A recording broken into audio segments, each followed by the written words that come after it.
Hello,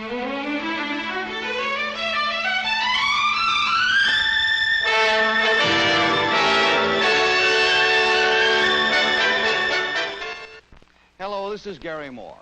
On this subject of communism, you may have wondered how the Russians feel about it. Unless you've had the opportunity to travel overseas, you've probably never talked with a Russian communist.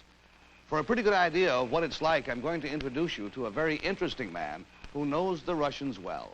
He is Charles T. Vetter, a training officer with the United States Information Agency. A few years ago, he helped train the guides at the American exhibit in Moscow. Nowadays, he's also helping Peace Corps volunteer groups understand the communists that they may meet as they do their work overseas. Mr. Vetter was a lawyer before joining our government in the State Department in 1950. Since 1953, he's been traveling in many parts of the world, working with the USIA. Here then is Charles T. Vetter explaining what everyone should know about Soviet propaganda. We in the democratic world are challenged to communicate in a way we've never been challenged before. There's a competition in the field of ideas today that we've got to take account of. We have millions of Americans going all over the world. We're being asked questions overseas in our own countries, and people are asking us questions not just out of sheer curiosity, because many, many times they're asking us questions because they're looking for answers to their own human problems in their own country, in their own lives, in their own families. Today, we're more than ever called upon to compete and recognize a competition in the field of ideas. Of course, one of the complicating factors today is that the communists are placing ideas in people's minds, are placing questions in people's minds at the very time they are claiming they have answers for all of the questions of the world. Now, one of our problems, for instance, in training Americans to communicate and to participate in this tremendous world dialogue that's going on today, where people are exchanging thoughts and ideas and concepts, and people today are trying to find ways of meeting a very complicated and yet a very thrilling situation throughout the world. One of our problems in getting Americans to communicate is to get them to understand the kinds of questions that are on people's minds around the world, but also to get them conscious of the fact that we are faced with a competition that's challenging us to excellence in this field of putting our points of view, putting our ideas, our personalities, our problems across in human terms. Now, one of the training techniques that we use in training people to go overseas, and I've used this, I should say, for about 5 or 6 years, is to give people an idea of how our competition, specifically the communists, are talking to people, how they're answering questions. And I'd like to share this technique with you and assume the role, for this purpose, of a communist official to show you how he would take questions and answer them from you, the audience. For the next few minutes, let me assume the role of Alexander Petrovich Serov. I'm working with the Ministry of Culture, and I've been in your very beautiful country for the last 18 months, working on exchange of exhibitions, cultural presentations between our two very great people. It's a wonderful thing for me to be here and to see your people. And as representative of the Soviet people, I bring to you the love of the Soviet people for the American peoples. And I've been touched and warmed in my heart by love of American peoples that I have experienced here from your hospitality. I also want to bring you condolences from Soviet people for the loss of your great president, because this bestial act in civilized times has shocked the whole world and the Soviet people, and we bring you these condolences. But I must be honest with you. You know, every one of us realizes we must have peaceful coexistence. Nuclear warfare would mutually destroy the great progress our peoples have made since the war. And we must find peaceful ways of competing in the field of science, industry, trade, ideas, culture, sports. Don't be too discouraged by Olympics. Practice a little, you might catch up. But we must do this in a peaceful way. You realize this. And this is why I'm very happy to be here, because I'll be honest with you, I have been shocked and alarmed by the war psychosis that's building up, tension, hatred, mostly because I think you don't understand Soviet point of view. And so I'd like to take some of your questions, and I'll do my best to answer you honestly and directly. Yes? Oh, yes, if we're so peaceful and want peaceful coexistence, how about the wall in Berlin? Well, you know, the two questions I get most frequently from Americans are these. If you are so confident as a system, why the wall in Berlin? Of course, the Germans built it, but we support the policy. Secondly, if you are so peace-loving, why did you resume the testing of nuclear bombs? Well, you know, to understand both of these questions, you must understand Soviet psychology a little bit. We say we hate war. This isn't just a slogan. We hate war. We have had 15 million people killed in the Great Patriotic War. We have had 47% of our housing, buildings, agriculture devastated during these horrible wars. And this is why we're so sensitive to aggression and to war. We've been invaded by Tartars, Napoleon, Hitler, a U-2 airplane, forgive me, and we're very sensitive. Now, we have proposed a peace treaty for Germany. What was the reaction of so-called Western powers? Rearmament, hatred, remobilization. At the very time in Sahara Desert, Africa, French NATO, North Atlantic allies were testing nuclear bombs. So with great heartache, we resumed the testing of bombs to let any potential aggressor know the camp of communism had the capacity to put down aggression any place in the world. We hope the message got through. Now, secondly, you are frightening us again. Why are you rearming the German Nazi militaries? Don't you learn from what happened in the wars, what Germans do when they get the capacity to make war? And I'll tell you very honestly, you know, we're crazy about pictures in Soviet Union. I think in this country you call them visual aids or something like this. And this little picture shows us how we feel. Do any of you read Russian language? Of you educated elitists? I wonder. I'll read it for you.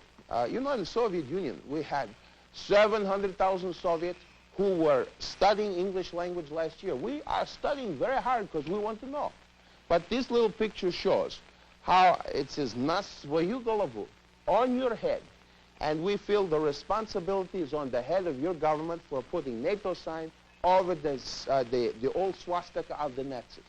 In Berlin, where the wall is, you've made Berlin Cold War capital, center of hate, espionage, propaganda, dirty tricks. You've gotten the Germans so psychotic and neurotic they were going in both directions. So we said, let's build a little wall for peaceful, rational time, for negotiation of free Berlin and peace treaty, and then we could knock it down this wall. And this is still very important.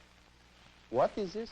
Or if we're so peaceful, why did we send into Cuba the missiles? Well, you know, you don't understand how we feel about Cuba. You know, Castro has become a hero of national liberation movements and reaction against colonialism. This little picture shows how we feel about him. This says in Russian, "Мы победим," we will conquer, or we will reach victory. And this says, "Народы мира с тобою, Cuba." The peoples of the world are with you, Cuba. We feel fraternally about this heroic revolutionary republic because they are struggling for independence just as we were in 1919, where outside forces were trying to starve us out, to keep us out of the world. We also had American troops occupying Murmansk, Vladivostok, parts of Siberia, and we have a real fraternal interest in these people. We're trying everything we can to help them out. And when we saw you were planning another invasion of like Bay of Pigs, we said, how can we stop?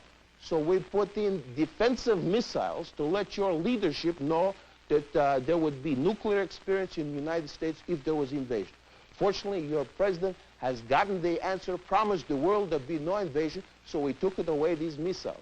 And here was a victory for peaceful negotiation and peaceful coexistence. Now, let me invite you all to visit Soviet Union. Open your minds and hearts. People say to me, well, I am a religionist. I'll be persecuted. This is ridiculous. If you'd like to visit some of our churches, like 14,000 of your American tourists did last year, come, feel free. Crawl around on the floor for a couple hours, kiss pictures for a couple hours. You'll be perfectly free and protected. But you'll find few people there. Why? Where are the Soviets looking for answers of future? Not to religious mythology or legends. They're looking to science. As Yuri Gagarin here. This says, Sovietskoye nauki slava. All praise to the Soviet science. And here is the first man in orbit. German Stepanovich Titov went around 17 times to show Yuri didn't make a big mistake. Valentina Tereshkova, the lady cosmonaut, couldn't even fly an airplane 48 times. Biakovsky, 81, showing what socialist man and science can do to uplift of space and every field of human endeavor. This is why millions of people are looking to communism for the space age answers. Now let's come out of the role and come back to normal. Why have I done this? I think you can see the reason why. This gives a living human experience of how our competition is talking to people. I think it's very important that we have a realistic idea of our opposition. You notice some of the techniques I used. I'd take the question, I'd answer it or slip off of it, and then I'd use the question as a platform for my pitch or for what I was going to say anyway. Then I would use half-truths. It's pretty easy to combat a complete lie, but the communists are very skilled, as you notice, in using half-truths. I'd also exploit audience courtesy. You couldn't answer me back. Well, I think we must know these things, but you know, in the final analysis, the best anti-communism is a positive alternative. We've got to be realistic about what we're up against, but we've got to know ourselves. And you know, one of the problems we have today is we often don't realize the tremendous human progress democracy's made. We're pretty problem-centered. One reason for this is that in an open society today, there's so much competition for our attention with a tremendous variety of communications available that we're constantly competing for people's attention. What kind of news travels fastest? Bad news, problems, horrendous. And we're accentuating the negative. Also, we're very self-critical. This is the way a democracy gets its problems up to the surface, so we do something about it. It's one of the secrets of our productivity, but it accentuates the negative. And many times we get into the frame of mind by who are we to give help to Africa? Who are we to give help to Asia? With our juvenile delinquency, civil rights, unemployment, divorce, who should we be to tell anybody anything? And sometimes we get into this attitude of comparing the problems of Africa and the United States on the same level. Now, this is a great injustice to Africa and to the United States. It's like comparing the problems of an automobile and a camel. Why, the automobile is tremendous human progress. It's liberated man's time, energy, his mind for much more human things than sitting on the back of a camel for hours. Does this mean we no longer have any problems of transportation? Why, we've got transportation problems the camel driver never dreamed of. Parking, repair, slaughter on the highway, traffic, necking, all kinds of problems you don't have with a camel unless you're very versatile. Now, we've got to have the confidence to see the tremendous human progress of democracy and put our problems in the prospectus of this progress. Because if we don't have self-confidence, we're not going to inspire confidence in other countries, to say nothing of confidence in our own youth. We've also, I feel very strongly, we have to humanize our message to the world. You know, our society is getting more impersonal with mechanization, science, technology. Our competition is constantly humanizing on things like their magazine here that emphasizes children's drawings, children's things, articles on life, on humaneness. We've got the answers to these things, but we've got to keep in our society and projection the human being above the machine. We've got to have a means of getting to people. But you know, in this area of ideas, if we're really going to communicate, if we're really going to compete, we're going to have to use our heads. We're also going to have to use our hearts, because hate is a very poor tool in the hands of free men. And we're going to have to focus the tremendous experience of free men in solving human problems. Thank God, in my experience, I'm beginning to see the free world waking up and concentrating on this new problem and new challenge. And it's wonderful the kinds of things we're doing to communicate to the world at last.